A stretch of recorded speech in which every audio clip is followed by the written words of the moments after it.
We are on right now. We have on the show Burton Brink. He's running for California State Assembly, District 49.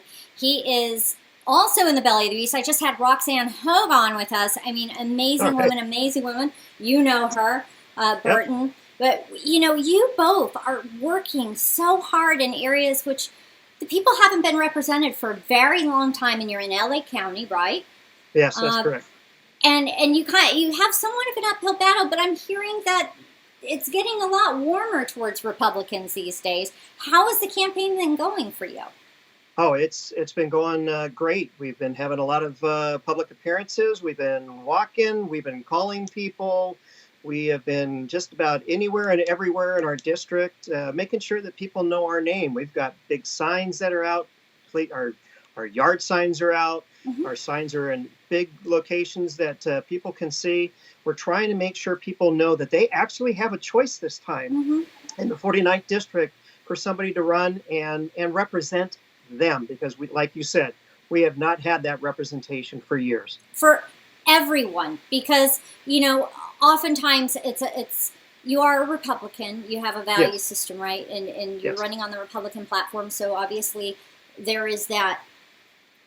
But the Democrat Party doesn't care about anything. They don't even care about the people. It's agenda. They don't look at the needs. They don't look at the big picture and do what's right for the people of California, U.S. citizens who need help.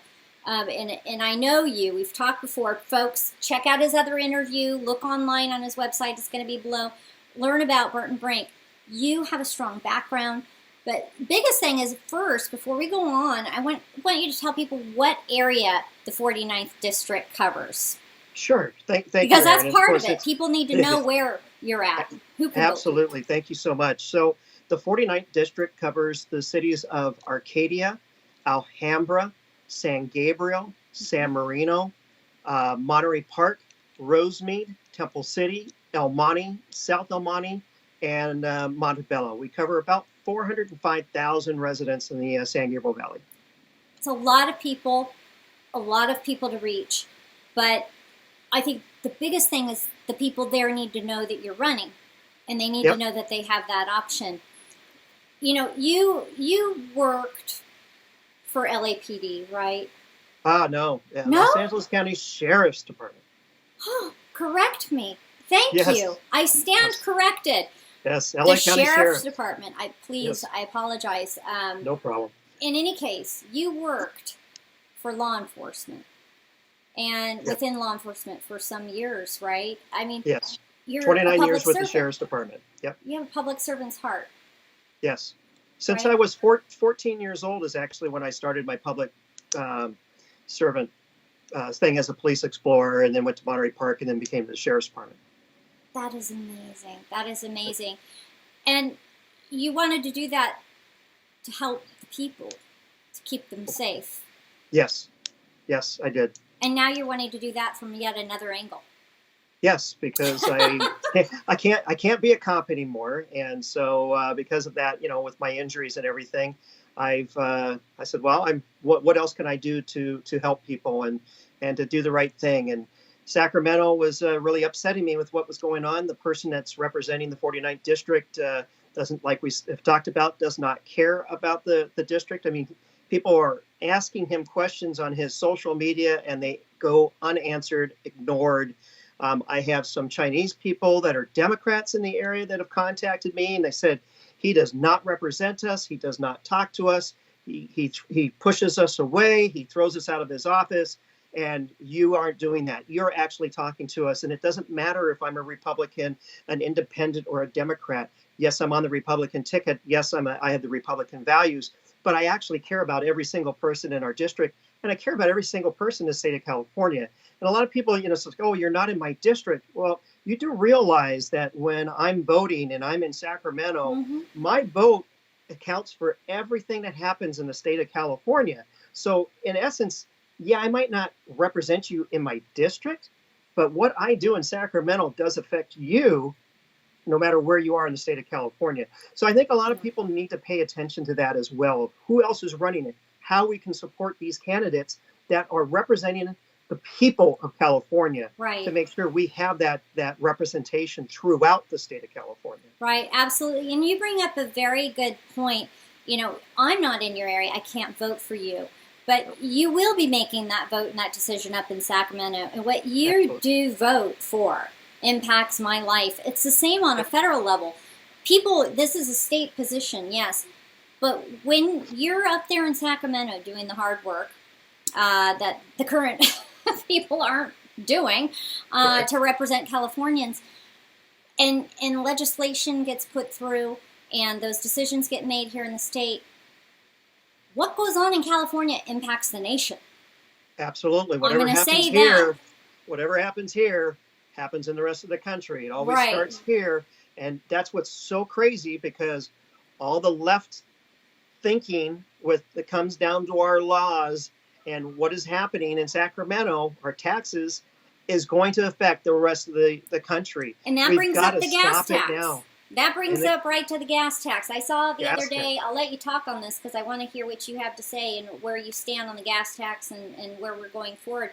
But I saw on the road, I was coming up the grade, I drive a lot, I have a lot of events that I'm helping campaign for people, and I see this big gas rig, right?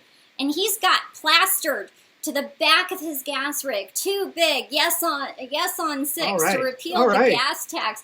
They're huge, they're yellow, they're bright, Awesome. and they're right there, right on the back of the truck. And you know what else it said? It said, what I'm doing is going to cost you more because it's going to be, I forget, I should have taken a picture, but I was driving, I can't. So Sure. I took a mental picture. It basically said that higher gas cost, higher taxes in California, all of that is going to make all of the costs rise for everything. Everything, every single thing, our food, Food, clothes, clothing, everything, anything we're shipping out of state. anything that's being shipped is going to affect the costs. Absolutely. So, where do I stand on 6? I've hosted a number of events of Yes on 6 with Carl DeMille. Yes. I'm actually on October 19th here in the city of Arcadia. We are doing a free boba. Okay, I'm not a boba drinker, but everybody in the area is. Right. We're doing a free boba, Yes on 6, and meet Burton Brink here in the city of Arcadia. That's behind wonderful. the Arcadia Republican headquarters on Huntington Drive at 5 p.m. It's on my it will be on my Facebook. It's not out there yet, but Okay. it'll be on my Facebook. And please come see what it's all about. Ask questions if you're not sure about what's happening with the Yes on 6. What difference does it really make? I mean, I don't know about you, but basically $800 a month. That's a lot of Christmas presents, and that's what's happening. And people forget that if this continues on, if we don't get this repealed in November, it will be going up another 12 cents a gallon this year, because that's what this gas tax does. It goes up every single year. It does not add any roads. It does not add any lanes to our current situation. And they're saying, And folks, by the way, I'm going to go ahead and put the transportation information in the comments here for you. You need to take a look at this because the facts are facts. It's not Yes. talking points. It's not. Nope. We're not trying to ruse you to say vote yes on 6. The deal is this: in January of 2018, we had over $100 billion in infrastructure needs.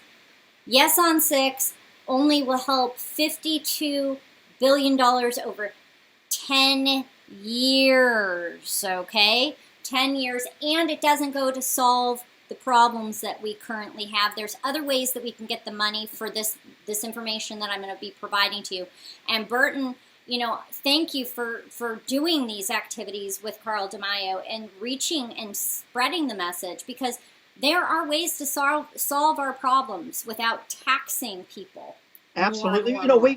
We have been taxed so many times on our gas. If I remember right, we have 3 previous gas taxes that are already in place that we have been paying for many, many, many, many years. We have the highest taxes in the nation. The highest taxes in the nation. And what did they do with that tax money? They put it into the general fund, and it's gone to the bullet train, and it's gone to everything else but fixing and repairing our roads and our infrastructure. And if you look at the commercials for the no on 6, they're talking about it's going to hurt public safety and everything else. They are doing the scare tactics. They are making it to where it sounds like, oh Well, my God, if that happens, if we're yes on 6, everything's going to go down. No, the government has the obligation and the responsibility to make sure our roads are safe, our infrastructure is safe. They have the money to do it. They put it somewhere else. Stop taking that money and use it now. Yes, and we have enough surplus. Like I said, in this piece that I'm going to provide, this is a transportation information piece. It talks about the costs for CHP and some other things that they're scare tacting people using for scare tactics for people. Absolutely. There's more than enough surplus and other ways we can cover these costs. Yes, absolutely. Without mass taxation. So, absolutely. But informing people and you meeting with the people is a great way to start getting that communication through. And then also these types of conversations we're having right now. I mean, what are some of the plans that you have set forth in terms of your campaign to be able to meet the needs of the people in terms of revenues? Because right now I see that the DMV is being looked at. Where are all these funds going? We need to come up with this missing money somewhere, right? People are like, where are you going to get the money from? And I'm thinking, where are we spending the money at that we have right now? Yeah, so we're spending $4 million on a bullet train. It's not going to ever happen, and it goes to nowhere, and it does not help the entire state of California. It only helps a very small percentage of California. So where does this money come from? Well, that's easy. You stop spending it on your pet projects. You stop using it for the bullet train. You stop using it for subsidizing public transportation. I mean, 70% of this gas tax goes to public transportation. They need to tighten their belts. Everybody needs to work within their budget, and they're not. They're going, oh, we're over budget. Oh, guess what? We're going to go tax you again. This is the problem that we have. So people need to be held responsible to stay within their budgets. They got to spend thriftily, and they've got to make sure that in Sacramento, the money that's being spent, they got to know it's our money. We're not supposed to be spending money for this stuff, right? Like they have it. We're not that part that just continue, that money tree, because that's all they think we are. It's like, oh, well, we'll just tax more. This is hurting the working people. This is hurting the poor in the state of California, and we need to stop this continual taxing and attack on the working and the poor in the state of California. And that's what we've got to do. We talked about the DMV. The DMV needs to be audited.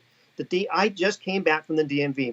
My wife had to go get her real ID a few months ago. 7 hours at the DMV because we could not get an appointment. And I would have people come back to me. And I don't know if she had an appointment, if it would have been any better. I'll just be frank with you there, because I hear in some cases, I got one email the other day, somebody waited 3 hours and they had an appointment. Yeah, she couldn't get an appointment, and that's why she had to walk in. It took her 7 hours to get her real ID. I made my appointment during her appointment. So I'm 4 months down the line, and the soonest appointment I got was September 29th. They finally got it worked out a little bit. It took me an hour with an appointment. I didn't have to take a written test. I didn't have to do the driving test, but it still took an hour to do my real ID. You bring up a great topic. I'm going to have to stop you right there when I ask you a question. Okay. Real ID. Okay. Real ID is a real problem.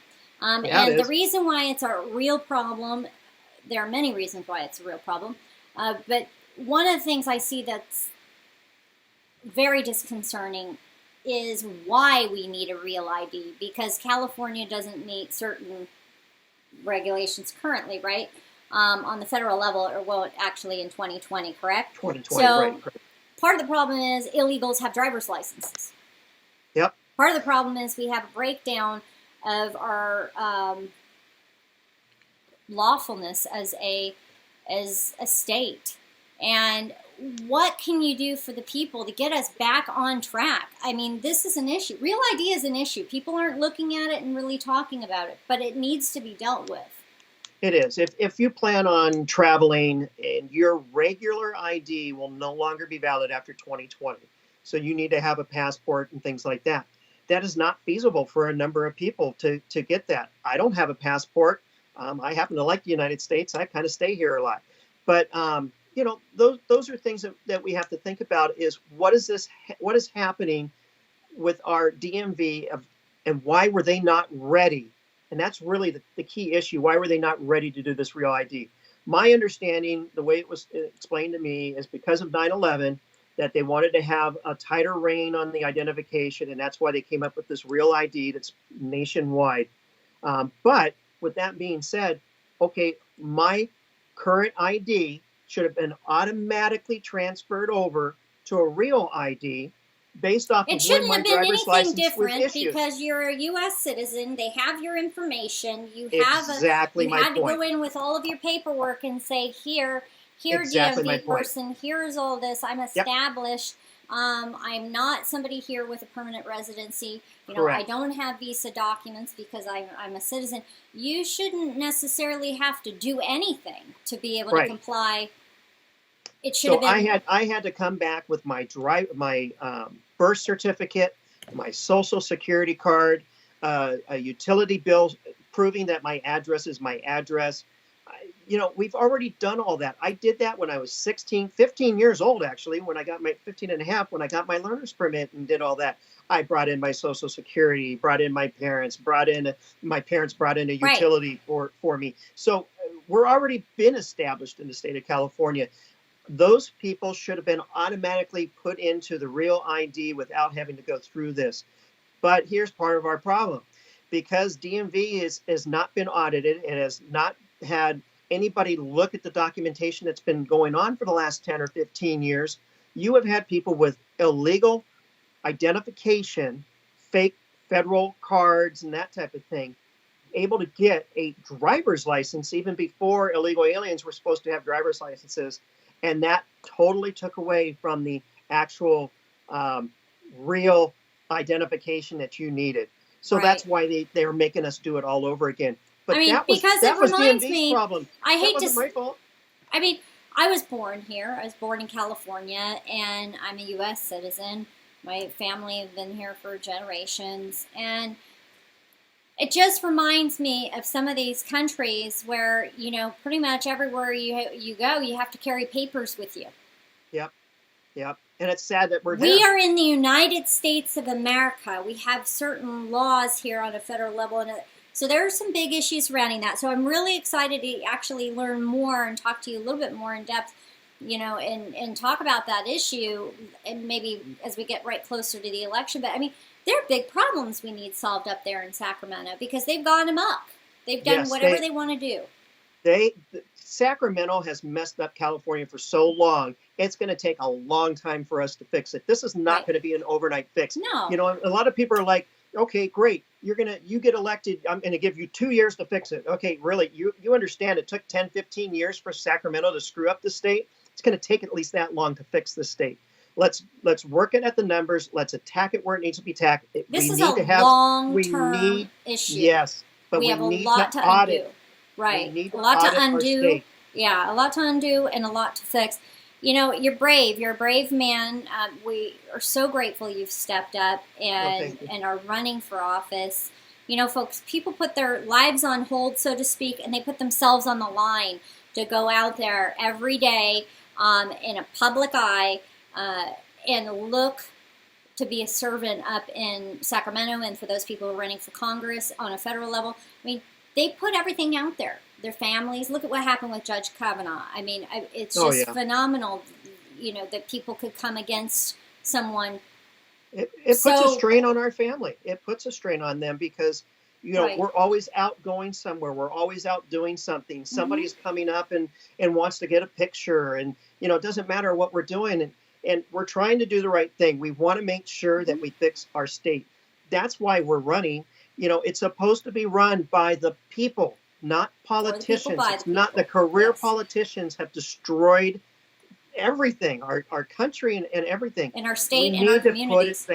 We need to put it back for the people. And that's really what has caused me to run, is because we are not having proper representation.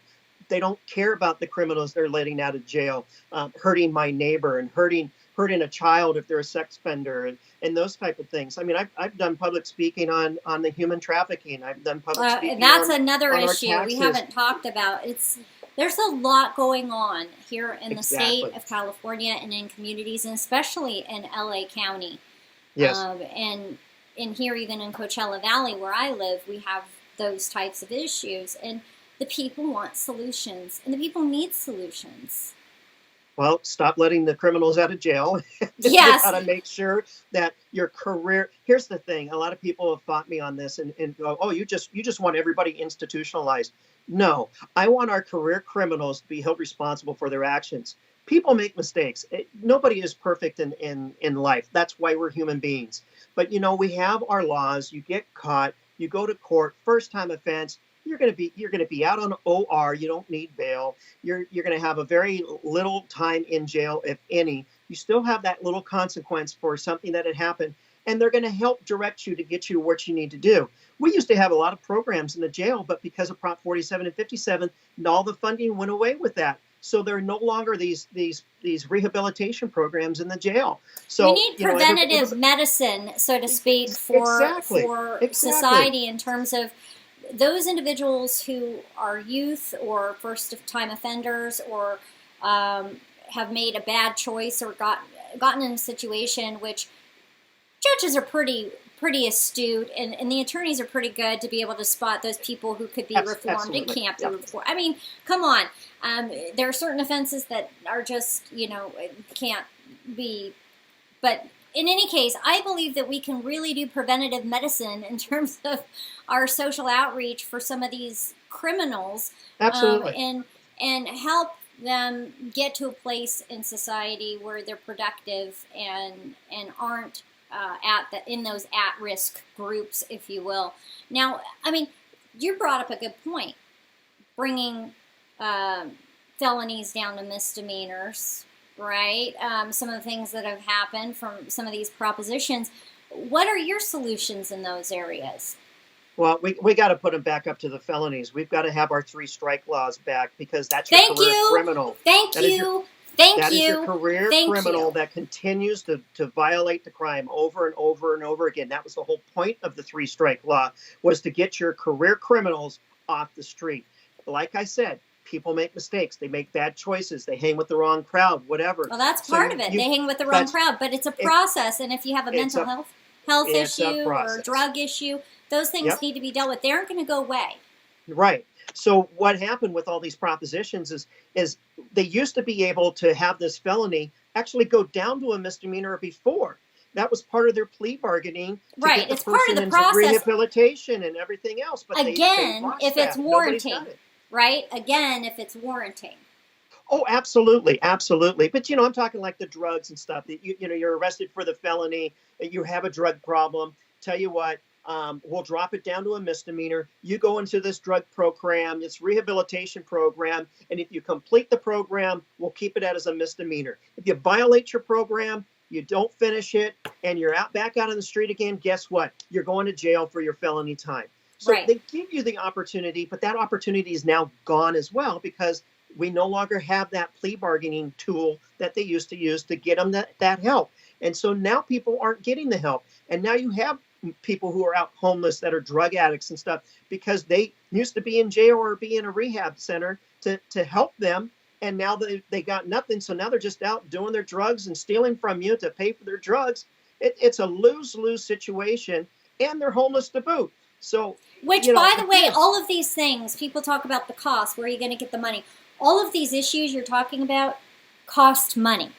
Yeah. You have the big bucket, you have the issues. How do you solve the problem? And we shouldn't be paying $75,000 per inmate in state prison. That's another issue. That's another ridiculous issue. We got other states that are doing it for $20,000 and $30,000. Obviously they can swing these numbers around and do whatever. Right. But when you don't build the jails and you're paying these exorbitant fees for everything in the state of California, that's what picks the prices up. People do a bit. Oh, it's a state of California contract. Well, I've just tripled the amount of money I'm going to charge for that job. Right. That's the problem we have. We need competition. We need the competition. And not that jails are a competition, but I believe that if we start looking at the big picture on how to spend the money, where the resources could be spent, preventative medicine for felonies in terms of how do we deal with some of these issues like substance abuse, mental health issues, first offenders and these kinds of things and get the head back on straight. The 3 strikes law, we're going to need a place to put these criminal Absolutely. habitual And it's a offenders. 10-year program to get a state prison built. Right. 10-year program. Right now we've got state prisoners in our county jail, and our misdemeanor, which is where the county jail holds, is the misdemeanors. Mm-hmm. Our misdemeanors are out on the street still committing their crimes because we no longer have that 3 strike law. Right. So yeah, this is a long process because they took so long to not do anything about it. Right. So now it's going to be that hurry up and catch up. But where do we get the money from it? Again, we get the proper bidding done by contracts. Make sure that they're not astronomical fees for these things. We're not going to pay $5,000 for a toilet. Those type of strong audits. Absolutely. Well, and that was what I was accountability mentioning earlier. I was mentioning that earlier, Erin, that we need to audit California, not just the DMV, but we need to audit everything that tax dollars is paying for. Those need to be audited. Does that cost money? Yes, but in the long run, with that audit, you will find out where the waste is. And I'll tell you right now, the amount of money it's going to cost for that audit will more than pay for itself when they find out how much money is being wasted throughout the state of California on our taxes. Right. Waste is a big issue. And, it's going to take people like you, patriots, not politicians, community servants who are the people. You are us. Yep. I mean, in there working hard. And I know that you're going to do a good job. Now, you're for Prop 6. You want to repeal the gas tax. Absolutely. You want to repeal that, and that also puts another provision in place, right? It fixes some of the other issues. Yes, because that's the other thing is people are wondering what else does it do? Do you have more information on that? It specifically takes the money that we are already paying in our gas taxes to fix our roads, to fix the infrastructure. It has accountability in it. It has the accountability. And the other thing it does, which is the most important thing, is Sacramento or politicians in Sacramento cannot raise our taxes again without the 2/3 majority vote. Right. Very, very important. They don't need that 50+1. They need 2/3 the majority. Right. And, that's the thing is it's the politician out there who's basically saying, we want to do X, Y, and Z. We see what's best. We're going to push it through. We're not going to ask you for permission. That was the other thing is they didn't give people the opportunity and time to be able to reach them or anything. All of a sudden, we were notified by the press, and it was like, boom, boom, pass, done. Collect $800. I know my registration went up. I have a car that's some years old, and my registration went up. It's higher than my car payment. I mean, it was outrageous. It was like $300. I mean, crazy. Exactly. All my cars went up as well. Right. It really hurts. I mean, they didn't ask for I'm permission. above average. I pay more. It's costing me more than $800 a year for this gas tax and the car registration fees. So, I'm paying more. I also have a diesel vehicle, so I'm paying 20 cents a gallon more as well. Wow. So. Well, I'm so glad to have you back on the show, and I'm so glad that you're working for Californians and for the 49th District. Thank you. If you could provide people your website information, and sure. I want people to be able to contribute to your campaign and get involved. Absolutely, and I really appreciate that, Erin. So my website is pretty simple. My website's burtonbrink.com. BurtonBrink.com is my website. There is a donation section there. There's a chat if you want to chat with me. So there's all these different types of ways to get in touch with me. I'm on Twitter at Brink, the number 4 Assembly.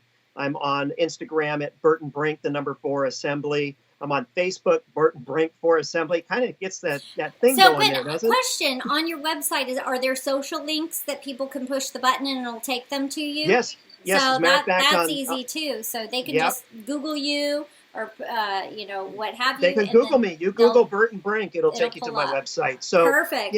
There's all those things on the front page of my website. Down on the bottom is my Twitter feed. You can just thumb through that and see my Twitter. See what you have to say. There's a button up on top for Facebook. Right. Yep. So and what you've been it's all up to. there. I've seen a lot of photos online. It's wonderful to see you out with people and to see people smiling. You know, we have to get back to the place where politicians, people in office, shall I say, not career politicians, but people in office, are working for the people, and people are happy about it, and people can go about their lives, and it's not such a burden, you know? You know, it's one of those things when I go out into the public and I'm talking to people, you know, I'm not always wearing a suit. I like my Tommy Bahama shirts, you know, that just happens to be my little trademark. But it's one of those things that I want to be approachable. When they see a person in a suit, they don't want to approach them. They see me dressed like this, they're going to come up and talk to me. That's what I want. I want them to know that I am that person who's representing them, that has no problem you coming up to me, talking to me, telling me what your issues are. And if you agree or disagree, it doesn't, I don't have a problem with that. I just want us to have that open dialogue so that we're able to talk it out and explain to you why I'm going the direction that I'm going. And that's what we need to have, because right now, there is no dialogue. There is no two-way communication. The only communication we have is the left saying, this is what we're doing, this is how it's happening, and you're just going to have to live with it because we're telling you that's what you got to do. And you're going to have to pay for it. And you're going to have to pay for it. And I disagree Which is with just that. the crazy part about it. Well, thank you, Burton Brink, for coming on the Erin Cruz show. And if you need anything from us, always let us know. Awesome. It's always a great pleasure to be on your show, Erin. It's always great to see you. I love the American flag in the background. That's what we're fighting for. Yes. We're fighting for the people. This is what we're here for. Thank you so much. I need a California flag back there, too. That's what I need. California Absolutely. Strong. All right. Absolutely. There you have it, folks. Burton Brink. Thank you so much, Erin. To hear more and to learn more on how you can make an impact or about the Erin Cruz Show, visit us online at erincruz.com. That's ERINCRUZ.com.